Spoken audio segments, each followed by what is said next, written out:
All right, John, you are up.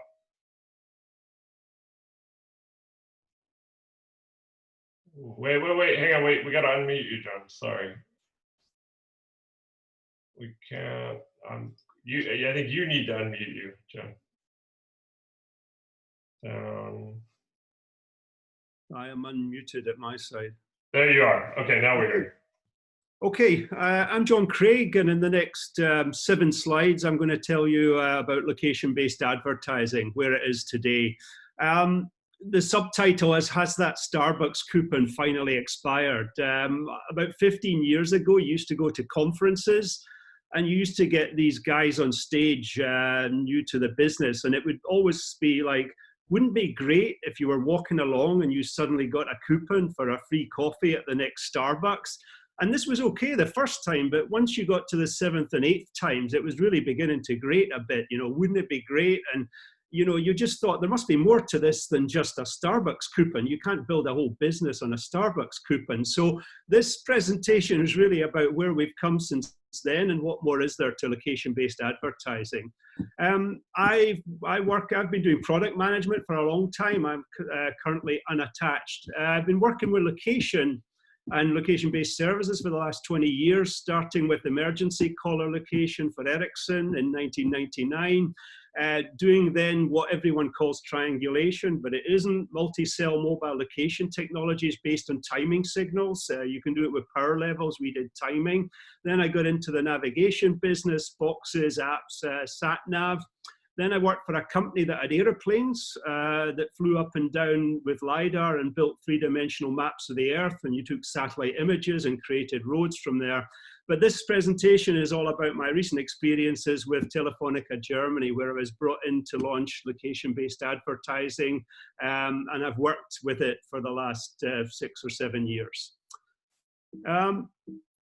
So what can we say about it? It absolutely divides opinion. You know, location-based advertising generally, there's people that hate it and there's people that like it. They tend to work in advertising. It's a very simple concept. For consumers, opted-in consumers receives offers and messages from nearby businesses. Fine, very simple, everyone gets it. The complexities in the B2B side. So it's sold as campaigns to businesses, brands, retailer, agencies to reach a certain amount of people around these stores. So there's 2 dimensions to it, and that makes it slightly more complicated than usual. In the advertising industry, location is simply awesome. It means better targeting, more relevance, more clicks, or more engagement. And engagement in this case means store visits. In broader companies and industries, it can cause confusion. It can invoke concerns on spam and data privacy. I mean, location is very much a specialist area, and in general companies, it can be a bit tricky. When I was trying to sell it internally, I used to get this you know, who wants a free burger anyway? You know, we don't eat burgers. You know, billions are sold every day probably, but, you know, we don't eat burgers. We don't want free burgers. And the other thing is, by the way, if you ever want to find out how many lawyers you have in your company, all you do is tell them you plan to launch location-based advertising, and they will all find you, I can assure you. So it's really, it can be a bit controversial.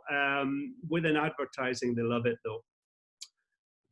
So I'm going to talk about 2 solutions. I launched one using mobile networks, obviously in Telefonica. I designed and led the launch and managed it for some years. It was called O2 More Local. We got 4 million opted-in subscribers at the peak and ran thousands of campaigns for Nike, BMW, Sony, McDonald's, everyone basically in Germany. You use the mobile network to locate people, which is what it does anyway. I mean, the mobile network has a good sense of where you are. It has to route things to you. You have to troubleshoot, etc. You can configure it up to locate people very frequently, maybe 200 times a day. And that gives you quite a healthy sort of base of location data. You locate subscribers on their current serving cell. This can be anything from 100 meters to 10 kilometers. And sometimes it's not even the nearest cell. If the nearest cell's full, you can end up on another cell if you're moving quickly. So basically, there's a randomness to this system that you have to be aware of. Cell triangulation is a fantasy in nearly all networks and countries. People think it's very easy, you know, you just take 3 or more signals, but actually having tried to make it work for 4 or 5 years, it's the benefits are not sort of quite great compared to the costs. Wi-Fi came along anyway and filled in a gap there that we were trying to fill with triangulation. So it's not that prevalent in many countries and many networks. There's a couple of exceptions. So we set up, using this system, we set up campaign geofences. They can be anything from 500 meters to citywide, maybe one geofence. If there's a store opening, it only needs one geofence, but we can do 5,000 supermarkets just as well. And once what happens is that you sort of put the geofences out, you trigger a geofence, the user triggers a geofence, and then we send them a text or a photo or a video. Most campaign messages are sent on the first day. We had a rule where we don't send people the same message twice. So basically, you catch a lot of people on the first day, less on the second, third, fourth. People are extremely habitual in how they move between office, work, etc. And you can actually make a case that there was no point in doing a campaign longer than a week, because after the first days, you've basically got 80, 90% or more of the people, and you're just fishing in a smaller pond in later days. But some people want campaigns to last a bit longer. So network-based LBA solutions, pros and cons. They're big geofences. They have to be, because they're based on cells. So this gives you a big reach, and you can sell them for big amounts of money, and advertising loves big. If I go to our sales guys and say, look, I've got a great idea, small geofences really targeting, they don't want to sell them because, you know, it's the same effort and it's not a lot of money for them. So basically, big's good. I don't need more precision in geofences. Big is good. As an operator, they have additional targeting. So if you want to, say, address males, 20 to 30-year-old with iPhones in North Munich or something, you can do that. You can just set that up and let it run, and it will find them. So you can use the other data that an operator has, plus location, get really sharp campaigns. I can assure you, as a consumer, operators will protect your data. Why? Because they're regulated. They pay for their spectrum. They can't do what they want. They are not Google. So they are actually quite a safe place to put your data, in my opinion. The disadvantages of this stuff is it's not a very precise location. So if you're like a kilometer away and you're not going to walk a kilometer for €1 off a loaf of bread or something like that. So some of the lower value offers, you're not going to be attracted, but because you're so far away in these big geofences that it begins to not have a good effect, that people are not engaging. The other thing is there's no proof of a visit, or there's no attribution. We deliver a message, say near a store, and we have no idea what happens next. Sometimes nice customers tell us what happened, or we could use unique codes or whatever, but this is not a complete loop here. So all we do is deliver the messages, and then we see what happens. And then the other thing is that the solution is complex. There's a lot of rules. As an operator, there's a lot of rules, regulations, questions on data protection.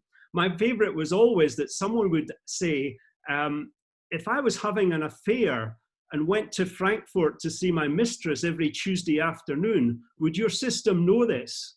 And I used to get this from lots of different people. It seemed to be a classic question from a regulator in terms of, could you track people? So this was the system. You know, you set it up.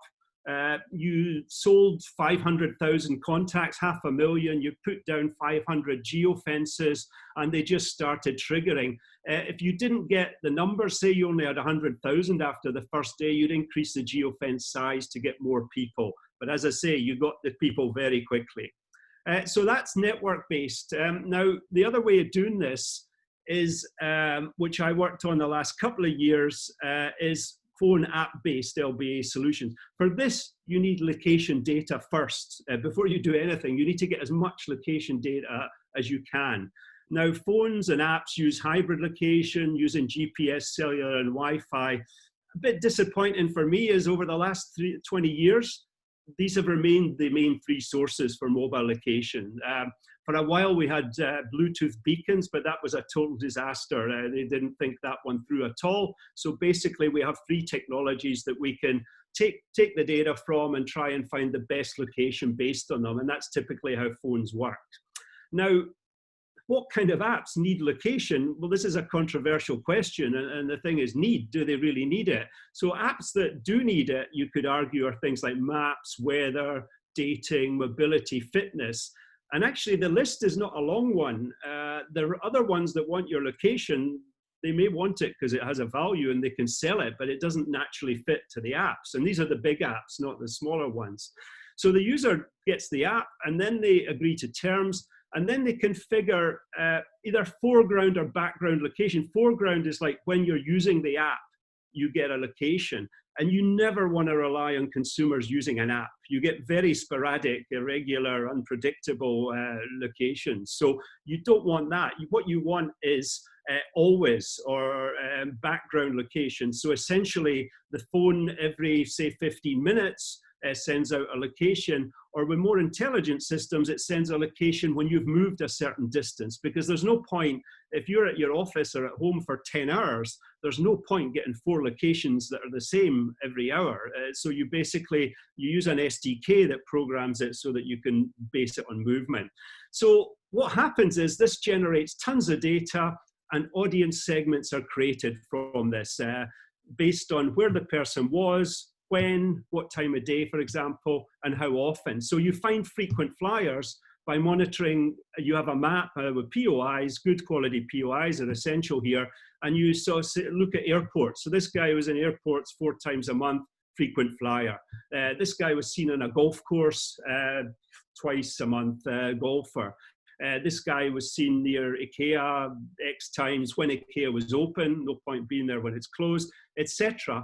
And you build up all these location audiences, really. And there's tons of them. There's about 50 standard ones, but you can customize per brand. And then what you do is you target them later in the app, in any app, actually. It doesn't need to be the one you found them on. So in any app, at any location, at any time, you can target a golfer. You know they're a golfer because you've seen them on the golf course 4 times in a month. So this becomes very powerful because you could target them in a much cheaper app, so you don't need to spend so much money to reach them. So this is how generally location-based advertising works today. Now, how does that look?